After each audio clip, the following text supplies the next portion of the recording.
C'est désormais officiel, la durée de la transition est de 24 mois, à compter du 26 mars dernier. Le décret numéro 2022-PTRM du 6 juin 2022 est signé du colonel Assimi Goïta.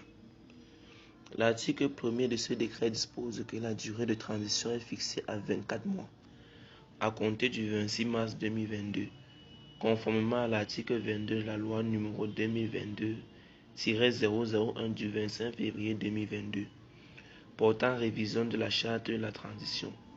Coup de tonnerre dans les rangs de la CEDEAO. L'annonce de la nouvelle est tombée comme un cheveu sur la soupe au siège de l'organisation intergouvernementale. Comme l'a qualifié l'ex-président de la commission de la CEDEAO, Jean-Claude Kouassi-Brou. Dans un communiqué de presse, elle déclare avoir pris acte de la signature du dit décret. Toutefois, elle regrette que cette décision ait été prise à un moment où les négociations se poursuivent en vue de parvenir à un consensus. Elle ne désespère pas que le médiateur de la CEDEAO conviendra avec les autorités du Mali d'un chronogramme mutuellement acceptable de transition. Un compromis possible sur les actes des élections au Mali selon Macky Sall, président en exercice de l'Union africaine, le 9 juin dernier. L'on se rappelle que les recommandations des assises nationales pour la refondation de l'État portent sur une fourchette de 6 mois à 5 ans. Soumise à la CEDEAO, celle-ci furieuse n'a pas voulu faire le distinguo entre le délai plafond et le délai plancher de la durée de transition. Suivirent alors des décisions inédites contre le Mali le 9 janvier 2022.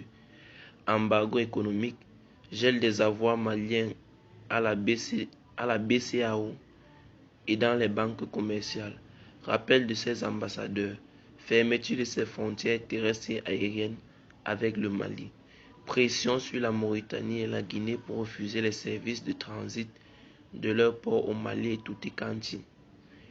Manque de ports pour la CEDEAO. Les mesures injustes, illégales, illégitimes et inhumaines n'ont pas produit l'effet escompté qui était d'asphyxier les populations maliennes, mais aussi elles ont fait souffrir les signataires de ces décisions comme la Côte d'Ivoire et surtout le Sénégal qui perd chaque jour 1,5 milliard de francs du fait de l'arrêt de 1000 camions faisant chaque jour la navette entre les deux pays. Avec ou sans compromis, le Mali poursuit la refondation de son État avec succès. Et quand le vin de la refondation est tiré, il faut le boire.